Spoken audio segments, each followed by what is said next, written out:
तो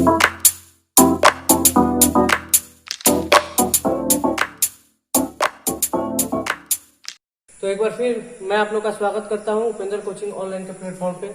और फिर से एक बार हम लोग रासायनिक अभिक्रिया समीकरण को आगे बढ़ाते हैं। पिछले वीडियो में हम लोगों ने रासायनिक अभिक्रिया के प्रकार के बारे में जाना था, different types of chemical reaction, जिसमें हम लोगों ने क्या क्या पढ़ा था। पहला संयोजन अभिक्रिया के बारे में पढ़ा था, संयोजन अभिक्रिया के बारे में। दूसरा वियोजन के बारे में पढ़ा था, वियोजन। तीसरा एकल विस्थापन, एकल विस्थापन। दूसरा द्विविस्थापन। चौथा पांचवा हम लोगों ने पढ़ा था उदासीनीकरण। छठा अवक्षेपण। तो इस ढंग से हम लोगों ने अभिक्रिया के बारे में पढ़ा था। और सातवां प्रकाश रासायनिक अभिक्रिया, सातवां हम लोगों ने पढ़ा था प्रकाश रासायनिक अभिक्रिया, प्रकाश रासायनिक अभिक्रिया। आज हम लोग जो पढ़ने वाले हैं वो बहुत ही महत्वपूर्ण टॉपिक है एज ए जीके के रूप में और नॉलेज के रूप में, क्योंकि जो लास्ट 10th क्लास में रासायनिक अभिक्रिया का जो टाइप है, different types of chemical reaction के बारे में पढ़ रहे हैं, वह है ऑक्सीकरण अवकरण अभिक्रिया, यानी कहने का मतलब रेडॉक्स रिएक्शन। ये बहुत ही महत्वपूर्ण टॉपिक है और इसको समझना काफी जरूरी है। आज का पूरा लेक्चर जो है इसी टॉपिक पर रहेगा, रेडॉक्स रिएक्शन के टॉपिक पे। अरे बात समझ में। संयोजन के बारे में पढ़ लिया है, वियोजन, एकल विस्थापन, द्विविस्थापन, उदासीनीकरण, अवक्षेपण, प्रकाश रासायनिक। जो भी बच्चे इस वीडियो को नहीं देखे होंगे, आप लोग उस वीडियो को देख सकते हैं और अपना सिलेबस को पूरा कर सकते हैं। इसके पहले हमने रासायनिक अभिक्रिया और समीकरण से रिलेटेड 2 वीडियो हम लोग का अपलोड हो चुका है। ये तीसरा वीडियो है, तीसरा पार्ट है। तो आज हम लोग पढ़ेंगे रेडॉक्स रिएक्शन के बारे में, ठीक है। नेक्स्ट पे सर लगाइएगा। आया? तो एक नया पेज आ गया आप लोग का, ऑक्सीकरण अवकरण अभिक्रिया, यानी ऑक्सीडेशन रिडक्शन रिएक्शन। बहुत ही महत्वपूर्ण टॉपिक है, ऑक्सीडेशन रिडक्शन रिएक्शन। आया बात समझ में? माफ कीजिएगा, थोड़ा सा वीडियो हिल गया है। चलिए देखते हैं। ऑक्सीकरण अवकरण अभिक्रिया, ऑक्सीडेशन रिडक्शन रिएक्शन, अथवा उपचयन अपचयन अभिक्रिया, या इसी को बोला जाता है उपापचय अभिक्रिया। शॉर्ट में बोला जाता है रिडॉक्स रिएक्शन। कैसे रिडॉक्स? तो रिडक्शन का RED और ऑक्सीडेशन का OX, यानी रिडॉक्स रिएक्शन। इसको कैसे? अपचय अभिक्रिया। तो उप और अप मिलकर बनता है उपापचय अभिक्रिया। ओके, समझ में आ गया? तो इसी टॉपिक के बारे में आज इस वीडियो में पूरे लेक्चर के दौरान पढ़ेंगे, ऑक्सीकरण अवकरण अभिक्रिया। तो सबसे पहले हम लोग ऑक्सीकरण अथवा उपचयन अभिक्रिया यानी ऑक्सीडेशन रिएक्शन के बारे में पढ़ते हैं। ऑक्सीडेशन रिएक्शन, ऑक्सीडेशन यानी ये 2 शब्द से मिलकर बना है, ऑक्सी प्लस एशन। ओके, समझ में आ रहा है? ऑक्सी प्लस एशन। एशन का मतलब होता है जोड़ना। एशन का मतलब क्या होता है? जोड़ना। किसको जोड़ना? तो ऑक्सी का जोड़ना। ऑक्सी मतलब ऑक्सीजन का जोड़ना। तो ऑक्सीकरण वैसी रासायनिक अभिक्रिया है जिसमें किसी तत्व या यौगिक से ऑक्सीजन का संयोग हो। किसी तत्व या यौगिक से ऑक्सीजन का क्या हो? संयोग हो, या किसी यौगिक से हाइड्रोजन का निकालना हो, हाइड्रोजन का निष्कासन हो। आया बात समझ में? तो ऑक्सीकरण किसे कहते हैं? ऑक्सीकरण में ऑक्सीजन का जुटना होता है और हाइड्रोजन का निकलना होता है, हाइड्रोजन का निकलना होता है। एग्जाम्पल देखते हैं ऑक्सीजन का संयोग से।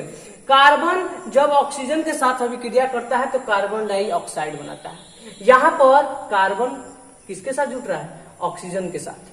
क्या कर रहा है? वैसी रासायनिक अभिक्रिया जिसमें किसी तत्व से ऑक्सीजन का संयोग। कार्बन क्या है? तत्व है। इस ऑक्सीजन क्या हो रहा है? जुट रहा है, तो यहाँ पर कार्बन डाइऑक्साइड बन रहा है। दूसरे शब्दों में कहेंगे यहाँ पर कार्बन का ऑक्सीकरण हो रहा है। किसका ऑक्सीकरण हो रहा है? कार्बन का। ऑक्सीजन का ऑक्सीकरण नहीं, कार्बन का ऑक्सीकरण हो रहा है। किसका ऑक्सीकरण हो रहा है? कार्बन का ऑक्सीकरण हो रहा है, क्योंकि कार्बन के साथ ऑक्सीजन क्या हो रहा है? जुट रहा है, तो कार्बन डाइऑक्साइड का निर्माण हो रहा है। फिर से, ऑक्सीकरण वैसी रासायनिक अभिक्रिया है जिसमें किसी तत्व या यौगिक से ऑक्सीजन का संयोग और दूसरे शब्दों में हाइड्रोजन का निकलना। ऑक्सीजन का जुटना, हाइड्रोजन का निकलना। हाइड्रोजन का निकलना भी ऑक्सीकरण कहलाता है, ऑक्सीडेशन कहलाता है। हाइड्रोजन का निष्कासन का एक एग्जांपल देखते हैं। जब हाइड्रोजन क्लोराइड की अभिक्रिया मैग्नीज ऑक्साइड के साथ कराया जाता है, किसके साथ? मैग्नीज ऑक्साइड के साथ। तो मैग्नीज क्लोराइड बनता है, जल बनता है, क्लोरीन गैस निकलता है। अब यहाँ पर हाइड्रोजन क्लोराइड में हाइड्रोजन है। क्या है? हाइड्रोजन है ना। जब मैग्नीज ऑक्साइड के साथ अभिक्रिया कराते हैं तो इसमें से हाइड्रोजन निकल जाता है और इसके जल के साथ, इसके ऑक्सीजन के साथ मिलकर जल बना लेता है। तो यहाँ पर हाइड्रोक्लोरिक अम्ल का जो है ऑक्सीकरण होता है, क्योंकि हाइड्रोजन का निकलना भी ऑक्सीकरण कहलाता है। हाइड्रोजन का निकलना क्या कहलाता है? ऑक्सीकरण कहलाता है। आया बात समझ में? Oxidation reaction. और देखो हिंदी में क्या होता है, हिंदी मीडियम में हम लोग उपचयन और अपचयन में थोड़ा सा कंफ्यूज हो जाते हैं कि ऑक्सीकरण के लिए उपचयन का प्रयोग किया जाता है कि ऑक्सीकरण के लिए अपचयन का। हमेशा याद रखिएगा, ऑक्सीकरण के लिए उपचयन का प्रयोग किया जाता है। ठीक है, नेक्स्ट हम लोग पढ़ते हैं अवकरण के बारे में। किसके बारे में? अवकरण के बारे में। तो अवकरण अभिक्रिया के बारे में पढ़ेंगे। ठीक है, नया पेज आ गया आप लोग का। अवकरण अभिक्रिया, रिडक्शन रिएक्शन। इसके पहले हम लोगों ने पढ़ा है ऑक्सीकरण अभिक्रिया के बारे में। अब अवकरण अभिक्रिया कहता है क्या क्या कहता है?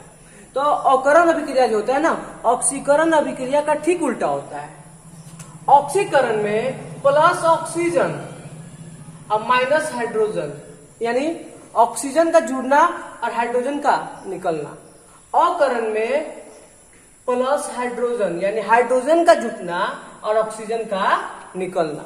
ओके, परिभाषा देखते हैं। वैसी रासायनिक अभिक्रिया जिसमें किसी तत्व या यौगिक से हाइड्रोजन का संयोग, यानी हाइड्रोजन का जुड़ना, या किसी यौगिक से ऑक्सीजन का निष्कासन होना, अवकरण अभिक्रिया कहलाता है। रिडक्शन रिएक्शन कहलाता है। क्या कहता है? किसी तत्व या यौगिक से हाइड्रोजन का संयोग। चलिए हाइड्रोजन का संयोग का एक एग्जांपल लेते हैं। जैसे हाइड्रोजन और जल को जब आपस में अभिक्रिया कराते हैं तो क्या बनता है? सॉरी, हाइड्रोजन और ऑक्सीजन का जब आपस में अभिक्रिया कराते हैं तो क्या बनता है?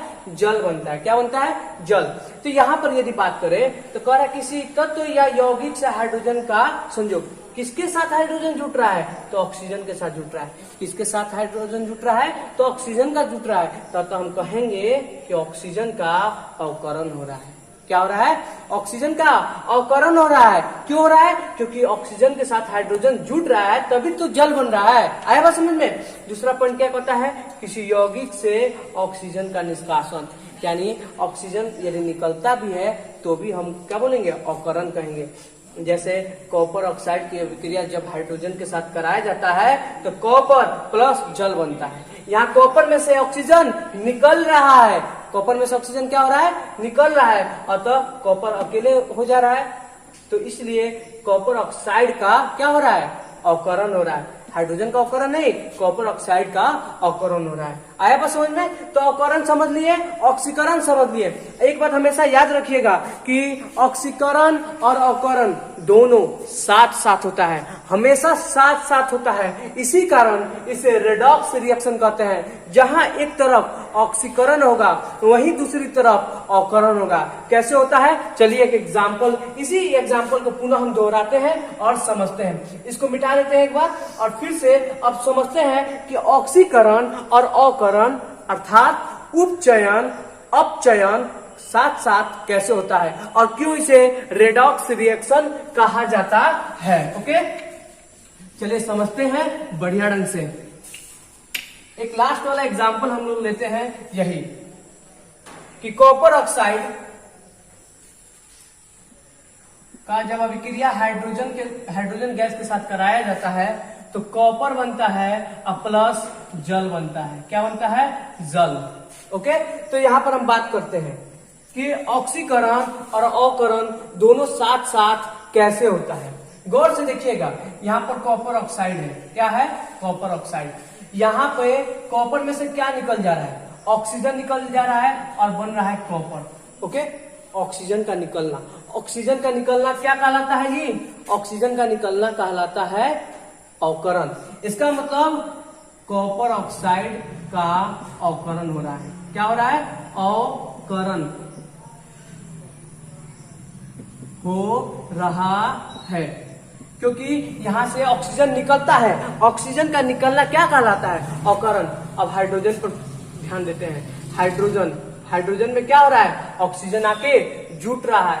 हाइड्रोजन में ऑक्सीजन आके क्या हो रहा है, जुट रहा है। तो ऑक्सीजन का जुटना क्या कहलाता है, तो ऑक्सीजन का जुटना कहलाता है ऑक्सीकरण, क्योंकि ऑक्सीकरण का ऑक्सीजन का जुटना ऑक्सीकरण कहलाता है। इसीलिए H2 का ऑक्सीकरण हो रहा है। आपने देखा ना, एक ही अभिक्रिया में ऑक्सीकरण भी हो रहा है और अवकरण भी हो रहा है, दोनों साथ साथ हो रहा है। दोनों क्या क्या हो रहा है, साथ साथ, यानी कि ऑक्सीडेशन भी हो रहा है, ऑक्सीडेशन भी हो रहा है और रिडक्शन भी हो रहा है। तो आप लोग समझ सकते हैं, ऑक्स और रेड, इसी को कहते हैं रेडॉक्स। रेडॉक्स रिएक्शन या उपापचय अभिक्रिया, उपापचय यानी उपचयन, उपचयन, अपचयन। उपचयन को क्या बोलते हैं, ऑक्सीडेशन, और इसको बोलते हैं रिडक्शन। ओके, तो इसी को शॉर्ट में क्या बोलते हैं हम लोग, उपचयन या उपापचय, उपापचय। ओके, उप जोर अप, उपाप, उपापचयन अभिक्रिया यानी कि रेडॉक्स रिएक्शन। आया समझ में। चलिए एक और एग्जांपल लेते हैं हम लोग रेडॉक्स रिएक्शन का। हमेशा याद रखिएगा, ऑक्सीकरण और अवकरण दोनों साथ साथ होता है। एक ही अभिक्रिया में दोनों क्या होता है, साथ साथ होता है। एक और एग्जांपल हम लोग लेते हैं, जैसे H2S, hydrogen sulphide plus Cl2। Okay, hydrogen sulphide plus Cl2 बनता है HCl, हाइड्रोजन क्लोराइड और प्लस सल्फर क्या होता है, अलग हो जाता है। एक रिएक्शन ये देखते हैं, इसमें क्या होता है, गौर से देखिएगा। हाइड्रोजन सल्फाइड, हाइड्रोजन सल्फाइड जब क्लोरीन गैस के साथ अभिक्रिया कर रहा है तो हाइड्रोजन क्लोराइड प्लस सल्फर बना रहा है। क्या बना रहा है, सल्फर। रिएक्शन एकदम सही है। चलिए यहां पर गौर करते हैं कि जब अभिक्रिया हो रहा है तो हाइड्रोजन सल्फाइड में से हाइड्रोजन निकल जा रहा है, तभी तो सल्फर अकेले बच जा रहा है। तो हाइड्रोजन सल्फाइड में से जब हाइड्रोजन निकल जा रहा है तो हाइड्रोजन का निकलना क्या कहलाता है, जब हाइड्रोजन का निकलना, इसका मतलब ऑक्सीजन का जुटना, और ऑक्सीजन का जुटना ऑक्सीकरण, तो हाइड्रोजन का निकलना ऑक्सीकरण, यानी इसका जो है ऑक्सीकरण हो रहा है। यानी H2S हाइड्रोजन सल्फाइड का जब ऑक्सीकरण हो रहा है, ऑक्सीकरण हो रहा है, तभी जाकर सल्फर बन रहा है। क्या बन रहा है, सल्फर। दूसरे शब्दों में बोल सकते हैं कि सल्फर कैसे बना है, तो हाइड्रोजन सल्फाइड का ऑक्सीकरण के फलस्वरूप सल्फर बना है। क्यों, क्योंकि हाइड्रोजन का निकलना क्या कहलाता है, ऑक्सीकरण कहलाता है। दूसरा, क्लोरीन के साथ बात करते हैं। क्लोरीन गैस में हाइड्रोजन जुट रहा है तो भी हाइड्रोजन क्लोराइड बन रहा है, तो क्लोरीन गैस का क्या हो रहा है, अवकरण हो रहा है। क्या हो रहा है, अवकरण हो रहा है। क्लोरीन गैस का क्या हो रहा है, अवकरण। आपने देखा कि एक ही रिएक्शन में ऑक्सीकरण भी हो रहा है और साथ साथ अवकरण हो रहा है। किसका ऑक्सीकरण, किसका ऑक्सीकरण, हाइड्रोजन सल्फाइड का। किसका अवकरण, क्लोरीन गैस का। तो ऑक्सीकरण और अवकरण दोनों साथ साथ होती है, इसी कारण इसे रेडॉक्स रिएक्शन कहते हैं, उपोपचय अभिक्रिया कहते हैं। आया बात समझ में, ठीक है। अब दूसरा महत्वपूर्ण टॉपिक है, इंपोर्टेंट टॉपिक, ऑक्सीकारक एवं अवकारक। अभी हम लोगों ने पढ़ा है ऑक्सीकरण, ऑक्सीकरण एवं अवकरण। ओके, इसके बारे में पढ़ा है। अब हम लोग ऑक्सीकारक और अवकारक के बारे में पढ़ेंगे, oxidising agent and reducing agent के बारे में पढ़ेंगे। एजेंट के बारे में, एजेंट का काम क्या होता है, एजेंट का काम होता है अपनी पॉलिसी को देना। एजेंट का काम क्या होता है, देना, यानी सिंपल सा बात है, वो कुछ ना कुछ देता है। तो ऑक्सीडाइजिंग एजेंट का काम क्या होता है, ऑक्सीडाइजिंग एजेंट, एजेंट का काम होता है देना। चूंकि नाम है ऑक्सीडाइजिंग, इसलिए यह ऑक्सीजन देगा। क्या देगा, ऑक्सीजन देगा। ऑक्सीकारक, ऑक्सी, तो इसका डिफिनेशन क्या लिखेंगे, ऑक्सीकारक वे पदार्थ है, वे पदार्थ है जो ऑक्सीजन देता है, जो ऑक्सीजन देता है। ओके, ऑक्सीकारक वे पदार्थ है जो ऑक्सीजन देता है। एजेंट, देखो एक तरफ से हम लोग परिभाषा याद करते हैं, दूसरा तरफ से अपने आप याद हो जाएगा। ऑक्सीकारक का काम होता है ऑक्सीजन देना, इसका मतलब हाइड्रोजन लेना भी ऑक्सीकारक का काम होता है। तो सिंपल एक तरफ से याद करेंगे, ऑक्सीकारक का काम होता है ऑक्सीजन देना। क्या देना? ऑक्सीजन देना। एजेंट का काम होता है देना, तो ऑक्सीडाइजिंग एजेंट का काम होगा ऑक्सीजन देना। तो जब ऑक्सीजन ये देता है एवं हाइड्रोजन लेता है। ओके, आया बात समझ में? ऑक्सीकारक वे पदार्थ है जो ऑक्सीजन देता है एवं हाइड्रोजन लेता है। ऑक्सीडाइजिंग एजेंट जो है आपको ऑक्सीजन देता है, एजेंट का काम होता है देना। जैसे कहने का मतलब है, एक एग्जांपल लेते हैं ऑक्सीकारक में, आपका ZnO जिंक ऑक्साइड। जब जिंक ऑक्साइड की अभिक्रिया कार्बन के साथ कराएंगे, यानी जिंक ऑक्साइड का हम क्या कराएंगे, अभिक्रिया कार्बन के साथ कराएंगे, तो Zn प्लस CO बनेगा। क्या बनेगा? Zn प्लस CO, यानी Zn से ऑक्सीजन अलग हो जाएगा। तो यहां पर जो ZnO यानी जिंक ऑक्साइड एक ऑक्सीकारक हुआ, ऑक्सीडाइजिंग एजेंट हुआ, क्योंकि यह ऑक्सीजन दे रहा है। ऑक्सीजन क्या हो रहा है? दे रहा है। तो ZnO को हम बोलेंगे ऑक्सीकारक, क्योंकि यह ऑक्सीजन दे रहा है, ऑक्सीकारक। आया बात समझ में? ऑक्सीकारक, क्योंकि ये ऑक्सीजन दे रहा है। बहुत ही महत्वपूर्ण टॉपिक है, एक बार समझ गए आप लोग तो सारे चीज क्लियर हो जाएंगे। ऑक्सीकारक यानी ऑक्सीजन का देना, ZnO प्लस C। जब जिंक ऑक्साइड की अभिक्रिया कार्बन के साथ कराते हैं तो ऑक्सीजन बाहर निकल जाता है और Zn बच जाता है, यानी जिंक ऑक्साइड क्या दे रहा है? तो ऑक्सीजन दे रहा है, तो ZnO ऑक्सीकारक हो जाता है। दूसरे शब्दों में जिंक ऑक्साइड का क्या हो रहा है? तो जिंक ऑक्साइड का अवकरण हो रहा है। क्या हो रहा है? जिंक ऑक्साइड का ZnO का अवकरण। क्यों? क्योंकि अवकरण का परिभाषा हम लोग ने पढ़ा था, क्योंकि अवकरण वैसी रासायनिक अभिक्रिया है जिसमें ऑक्सीजन का निकलना और हाइड्रोजन का जुटना, इसमें ऑक्सीजन निकल रहा है, इसलिए जिंक ऑक्साइड का अवकरण हो रहा है। या दूसरे शब्दों में जिंक ऑक्साइड अवकृत हुआ, रिड्यूस हुआ। क्या हुआ? रिड्यूस हुआ। इसका जिंक ऑक्साइड का रिडक्शन हो रहा है, या जिंक ऑक्साइड रिड्यूस हुआ, अवकृत हुआ। क्यों अवकृत हुआ? क्योंकि इसमें से ऑक्सीजन निकल रहा है।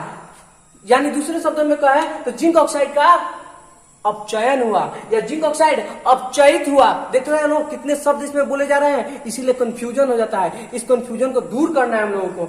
ऑक्सीकारक का काम क्या होता है? ऑक्सीकारक का काम होता है ऑक्सीजन का देना। ऑक्सीकारक कौन होगा? जिसका अपचयन होता है, जिसका अवकरण होता है, जिसका जो अवकृत होता है, जो क्या होता है? अवकृत यानी रिड्यूस होता है। आया बात समझ में? चलिए दूसरा पॉइंट हम लोग पढ़ते हैं, अवकारक। इसके बारे में अवकारक।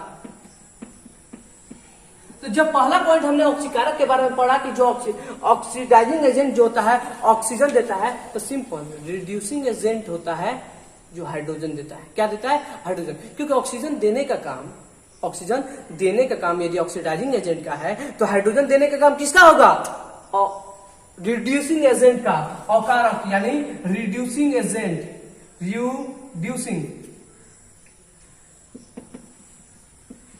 Reducing agent. ओके, वे पदार्थ है जो क्या देता है? हाइड्रोजन देता है, जो हाइड्रोजन देता है। एवं अब जब हाइड्रोजन देता है तो ऑक्सीजन क्या होगा? लेगा, ऑक्सीजन लेता है, ओके, आया बात समझ में? ऑक्सीकारक अवकारक किसे कहते हैं? ऑक्सीकारक ऑक्सीजन देता है, अवकारक हाइड्रोजन देता है। जब ऑक्सीकारक ऑक्सीजन देता है तो क्या लेता है? हाइड्रोजन लेता है। ऑक्सीजन देता है, हाइड्रोजन लेता है ऑक्सीकारक, और अवकारक हाइड्रोजन देता है और ऑक्सीजन लेता है, रिड्यूसिंग एजेंट। आया बात समझ में? तो एक एग्जांपल लेते हैं अवकारक का। अवकारक का एक एग्जांपल लेते हैं, क्या अवकारक हो जाएगा? जैसे एक एग्जाम्पल लेते हैं, H2 प्लस O2 बनता है जल। क्या बनता है? जल बनता है। अब यहां पर बात करते हैं, हाइड्रोजन जो है, हाइड्रोजन देता है, किसको देता है? ऑक्सीजन को देता है। हाइड्रोजन जो है, हाइड्रोजन देता है, किसको देता है? ऑक्सीजन को देता है, तभी तो जल बनता है। तो यहां पर हाइड्रोजन क्या कहलाएगा? अकारक, वे पदार्थ जो हाइड्रोजन देता है। तो हाइड्रोजन कौन देता है? ऑक्सीजन यहाँ पर दे रहा है। ये बता, ऑक्सीजन के पास हाइड्रोजन है? नहीं ना है। हाइड्रोजन के पास ही ना हाइड्रोजन होगा। तो हाइड्रोजन दे रहा है, हाइड्रोजन किसको दे रहा है? ऑक्सीजन को। तो यहां पर H2 जो है वह अकारक है। क्या है? अकारक, रिड्यूसिंग एजेंट है। क्या है? Reducing agent. H2 अकारक है। तो यहां पर ऑक्सीजन क्या होगा? यहां पर ऑक्सीकारक होगा, क्योंकि जो हाइड्रोजन लेता है वो ऑक्सीकारक। इसका मतलब एक ही अभिक्रिया में, एक ही रिएक्शन में आपका क्योंकि जहां पे ऑक्सीकरण होगा वहीं पर तो अवकरण होगा, यानी कि रेडॉक्स रिएक्शन। और जहां पे ऑक्सीकारक होते हैं वहीं पर अवकारक भी होते हैं साथ साथ। आया बात समझ में? आया बात समझ में? चलिए हम लोग एक बार फिर से क्लियर करते हैं, क्योंकि ये बहुत ही महत्वपूर्ण टॉपिक है। ऑक्सीकारक को हम लोग बोलते हैं उपचायक, उपचायक, और अवकारक को बोलते हैं अपचायक। काफी एनसीईआरटी में जाइएगा जब हिंदी मीडियम के एनसीईआरटी में, तो उपचायक और अपचायक का यूज किया रहता है, और भारतीय भवन में ऑक्सीकारक और अवकारक का उपयोग किया जाता है। ठीक है, तो आज हम लोगों ने पढ़ा है ऑक्सीकरण, रेडॉक्स रिएक्शन। क्या क्या पढ़ा है थोड़ा सा हम लोग रिकॉल करते हैं। अब ध्यान से ऑक्सीकरण के बारे में पढ़ा है। ऑक्सीकरण, ऑक्सीकरण के बारे में पढ़ा है, जिसको हम लोग बोलते हैं उपचयन। उपचयन के बारे में पढ़ा है, और उपचयन का इंग्लिश होता है ऑक्सीडेशन। ओके, दूसरा हमने पढ़ा है अवकरण, यानी कि अपचयन, यानी कि रिडक्शन। दोनों को मिलाकर हम लोगों ने पढ़ा है redox, redox reaction. Okay, redox reaction के बारे में पढ़ा है, क्योंकि जहां पे ऑक्सीकरण होगा वहीं पर अवकरण भी होता है, दोनों साथ साथ होता है। ओके, और उसके बाद हम लोगों ने पढ़ा है ऑक्सीकारक, जिसको हम लोग बोलेंगे क्या? ऑक्सीकारक। तो उपचायक, यानी कि ऑक्सीडाइजिंग एजेंट, ऑक्सीडाइजिंग एजेंट। अवकारक, यानी कि अपचायक, यानी रिड्यूसिंग एजेंट।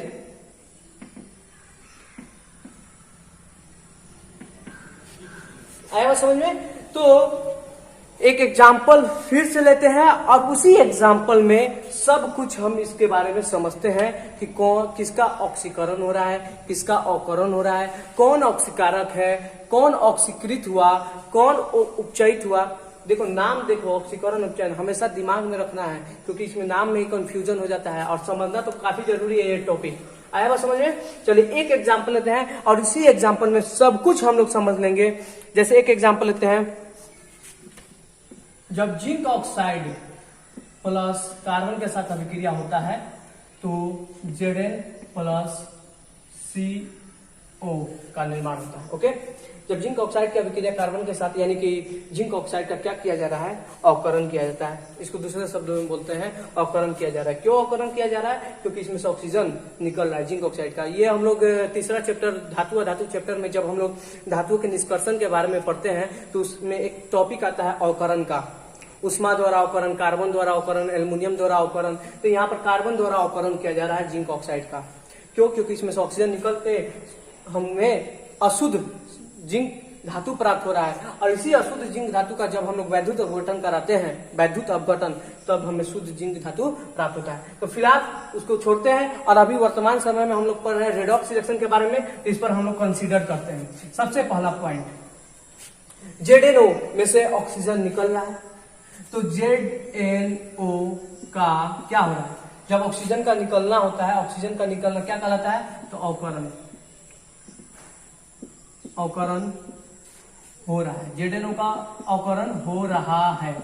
ओके, या इसी को दूसरे शब्दों में कहेंगे ZNO, अवकृत हुआ। क्या हुआ?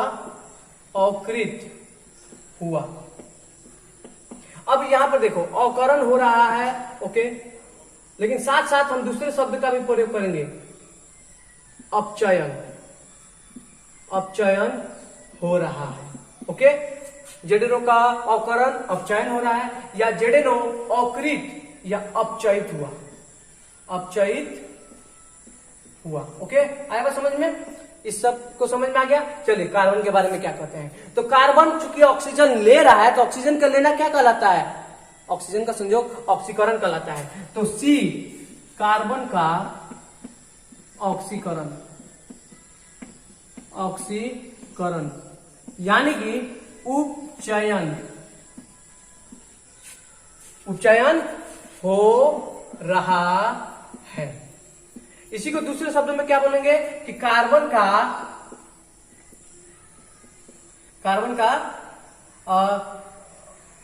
ऑक्सीकृत हुआ। कार्बन ऑक्सीकृत हुआ।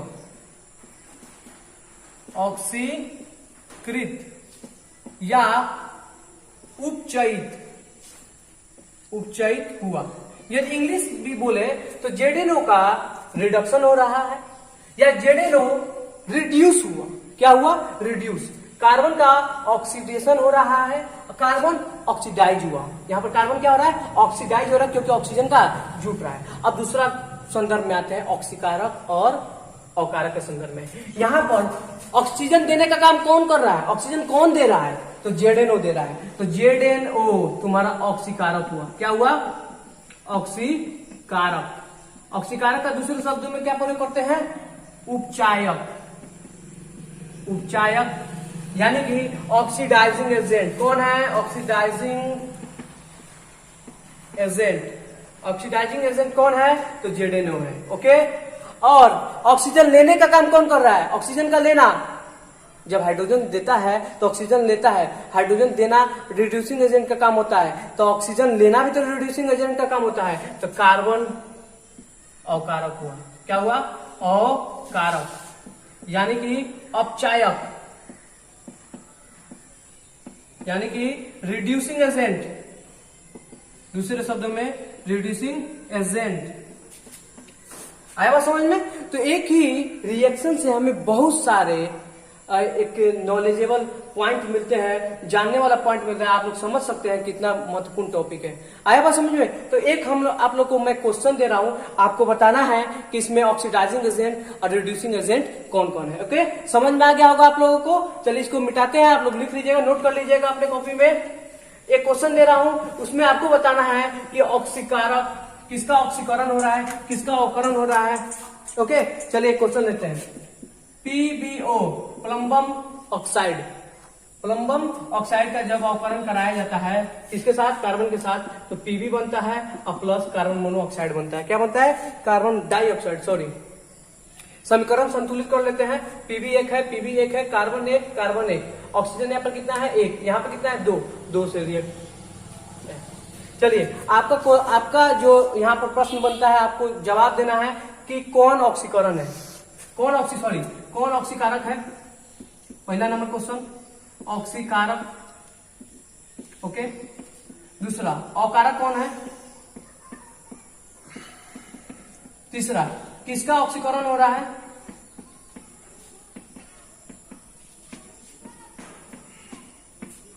हो रहा है, ओके। और दूसरा, किसका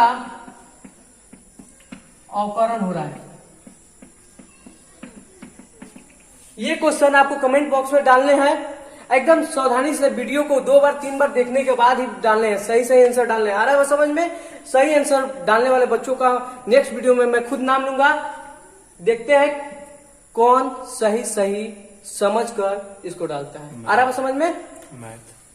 तो हम लोग का मैथ्स का जो 12 चैप्टर है वृत्तों से संबंधित क्षेत्रफल समाप्त हो गए हैं और नेक्स्ट चैप्टर हम लोग पढ़ने वाले हैं। नेक्स्ट चैप्टर कौन सा चैप्टर हम लोग पढ़े ये डिसाइड आपको करना है।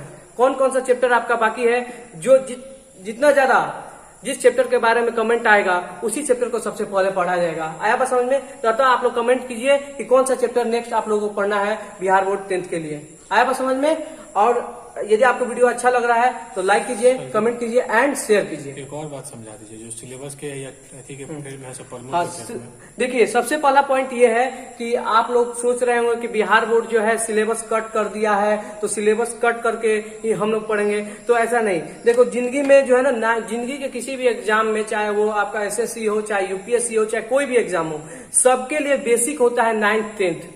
और यदि 9th और 10th में से यदि हम सिलेबस कट कर दें या कट करके आप लोग को पढ़ाएं तो आखिर फिर क्या फायदा हो जाएगा? अरे बस समझ में? तो हम लोगों का कोशिश रहेगा कुछ कहीं आगे नहीं मिलेगा, क्योंकि यदि 9th क्लास में, यदि 10th क्लास में यदि फिजिक्स का चौथा चैप्टर हटा दिया जाए तो चौथा चैप्टर का हो सकता है कि यूज आगे बहुत जिंदगी में पढ़े, विभिन्न कंपटीशन के एग्जामों में पढ़े।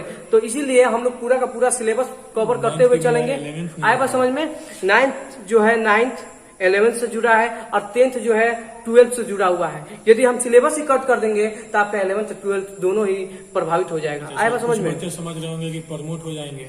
हाँ, प्रमोट का तो सोचिए मत। आप सोच रहे होंगे कि बिहार बोर्ड आपको फर्स्ट डिवीजन कराकर फ्री में 10,000 रुपया दे देगा।